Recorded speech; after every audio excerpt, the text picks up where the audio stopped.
Welcome back. AI for all అనే సిరీస్లో prompt engineering గురించి నేర్చుకుంటున్నాం. ఈ పార్ట్లో ఇది 13వ పార్ట్. గత 12 పార్ట్స్లో కూడా ఏఐతో ఇంటరాక్ట్ అవ్వాలంటే మనం ప్రాంప్ట్స్ డిజైన్ చేసి డెవలప్ చేయాలని నేర్చుకున్నాం. అవి దాని చుట్టూ దానికి ఉన్నటువంటి guide lines, design parameters, standards వాటి గురించి కూడా కొంత డిస్కస్ చేసాం. ఈ ఎపిసోడ్లో problem solving skills of artificial intelligence ఎలా ఉంటుందో, ప్రాబ్లమ్ సాల్వింగ్కి మనం ఎలా ఏఐని వాడుకోవచ్చో, దానికి కావాల్సినటువంటి ప్రాంప్ట్స్ని ఎలా డిజైన్ చేసుకుని ప్రాంప్ట్ చేయగలమో చూద్దాం. Prompts can turn AI into A problem solver.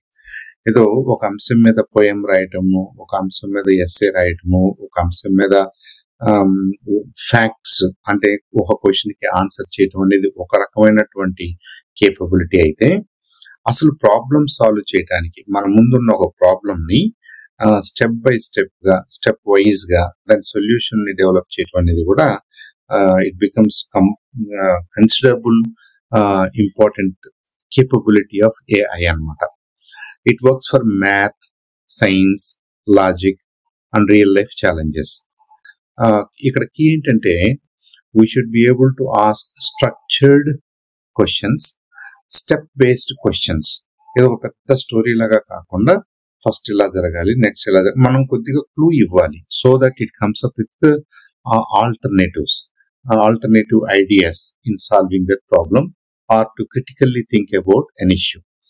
Planning a birthday party on a budget is probably it looks simple, but it will take a lot of effort in going through what makes it on budget. So ఇది ఇలాంటి problems ని solve చేయడానికి కూడా మనం ఏఐని వాడుకోవచ్చు అన్నమాట. Starting that type of problems, the governmental issues, military budgets, military decisions, all sorts of things you can scale up. You can design appropriate prompts.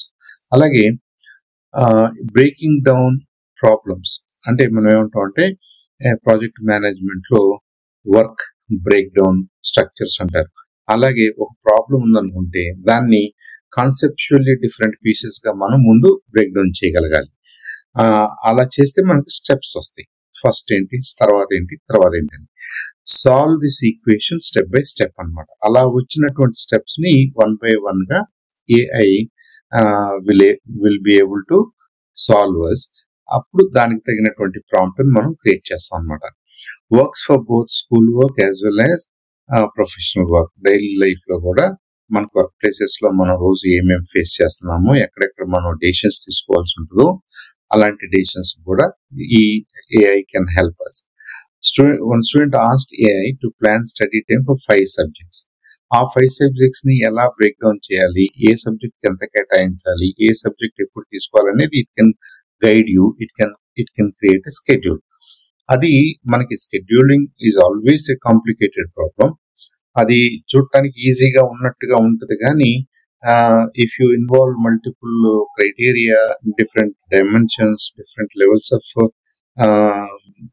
దాన్ని ఏమంటారు, higher importance, lower importance, more time, less time అనుకుంటూ మనం guide చేస్తే the prompt itself will be very very ఏమవుతుందంటే it can lead to bit more complex scenarios the AI can answer.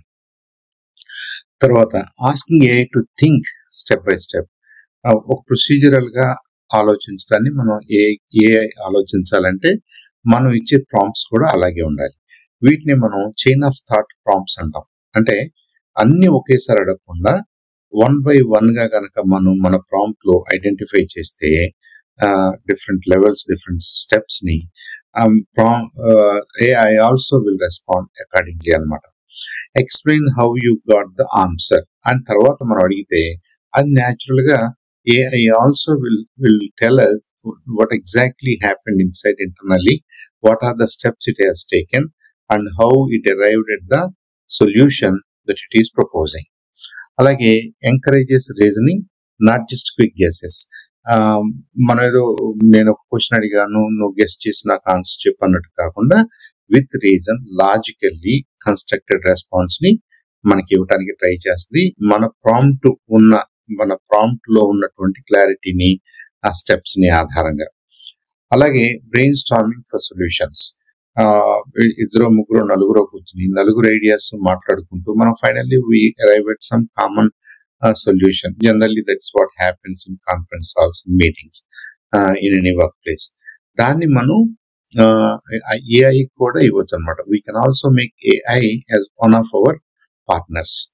ఉదాహరణకి ఒక prompt ఎలా ఇద్దాం, give me 5 different solutions to this problem అని అడిగాం అనుకోండి. ఆ ప్రాబ్లం ఏదో రాసాం అనుకోండి.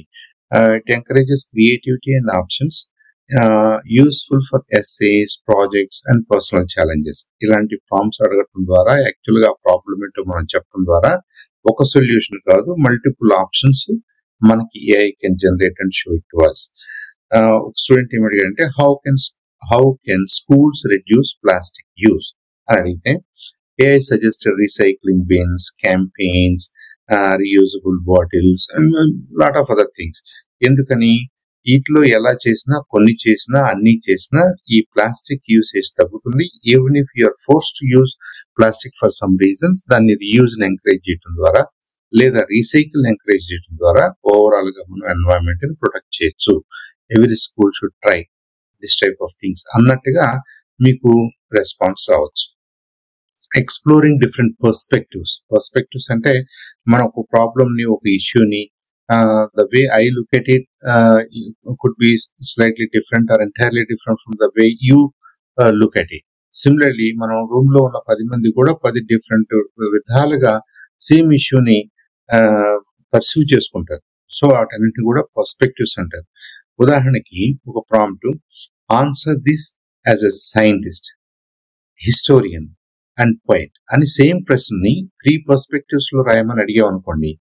It builds empathy and critical thinking. It encourages multiple viewpoints. ఉదాహరణకి, why is ocean important? ఎందుకు మనకి మహాసముద్రాలు అవసరము అన్నాం అనుకోండి. సైంటిస్ట్ పాయింట్ ఆఫ్ వ్యూలో చూస్తేనేమో ఈకో సిస్టమ్ ఇది చాలా అవసరం అని ఆ రీజనింగ్ తోటి రెస్పాండ్ అవుతుంది. అలా కాకుండా ఒక హిస్టోరియన్స్ పాయింట్ ఆఫ్ వ్యూలో, హిస్టోరియన్ పర్స్పెక్టివ్ లో ఇది మరి సముద్రాలు, మహాసముద్రాలు ట్రేడ్కి, ఇంటర్నేషనల్ ట్రేడ్కి అవసరం కాబట్టి ఆ సెన్స్ లో మనకి రెస్పాండ్ అవ్వచ్చు. అలాగే ఒక పోయిట్స్ పర్స్పెక్టివ్ లో ఓషన్స్ ఇన్స్పైరస్ అనే సెన్స్ లో ఇన్స్పిరేషనల్ ఆస్పెక్ట్స్ లో రెస్పాండ్ కావచ్చు.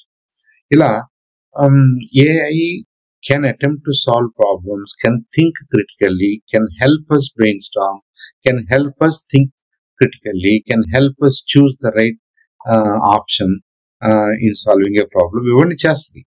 However, it can also make mistakes. We should always remember. అందుకని ఆ ఎర్రర్స్ ని మనం ఎలా అర్థం చేసుకుంటాం? ప్రతి సమాధానంలోనూ, ప్రతి రెస్పాన్స్ లోను, ఇచ్చే ప్రతి response loan, once we read it carefully, if something is not right, అది మన అసెస్మెంట్ లో మనం we should be in a position to locate it, identify such things. ఉదాహరణకి AI ఒక ప్రాంప్ట్ ఇచ్చాం, check your own answer for errors అని కనుక మనం లాస్ట్ లో అడిగితే, ఫ్యాక్ట్స్ లో కనుక ఎక్కడన్నా మిస్టేక్స్ జరుగుంటే, రీజనింగ్ లో కనుక ఎక్కడన్నా మిస్టేక్ జరుగుంటే in generating the response, AI itself will be able to figure out sometimes. కొన్నిసార్లు మనం పట్టుకోగలుగుతాం, కొన్నిసార్లు AI కూడా పట్టుకోగలుగుతాం అనమాట. సో ఉదాహరణకి students generally they get AI misquoting a historical date, historical fact, by asking double checking the fact, AI corrects itself అన్నారు.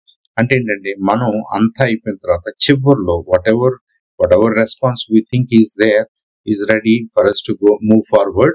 ఒక final గా we can also ask AI to check for itself, check for correctness or facts or other things.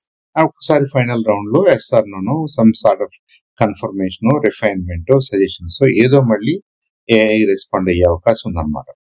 అలాగే మనం critical thinking లో ఏఐని ఎలా వాడుకోవచ్చు అనే దాన్ని చూసినప్పుడు, what are pros and cons of social మీడియాతో మనకి మంచి ఏంటి, సోషల్ మీడియాతో మనకు జరిగే పొటెన్షియల్ నష్టాలు ఏంటి.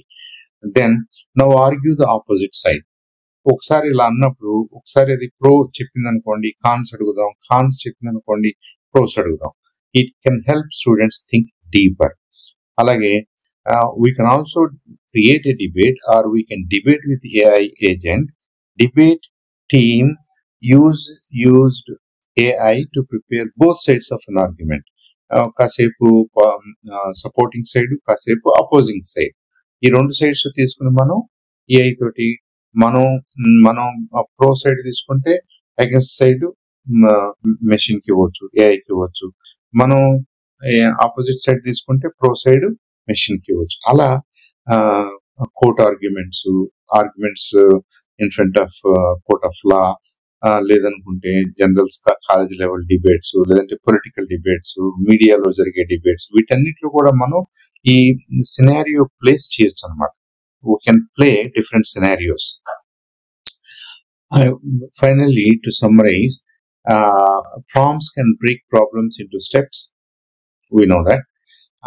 Encourage multiple solutions and perspectives. మనం ప్రాంప్ట్ చేయొచ్చు. సమ్టైమ్స్ మనకు గ్లోబల్ గా టెంప్లెట్ లో అలాంటి డైరెక్షన్ ఉంటే, మన కాన్వర్జేషన్ లో ఎక్కడో చోట ఇలాంటి డైరెక్షన్ ఉంటే, all generated responses in that conversation will be developed using multiple solutions and perspectives. అలాగే always question and refine AI answers. AI ఇచ్చింది కదా అని చెప్పేసి this is it, this is cast in stone, this is final అన్నది ఏమీ లేదు. It's one response. It probably is it has its own internal issues. Maybe it missed some perspective, maybe it missed some facts, maybe it misrepresented some sentences, some ideas. ఇదంతా కూడా మనం ఎప్పటికప్పుడు verify చేసుకోవాలి.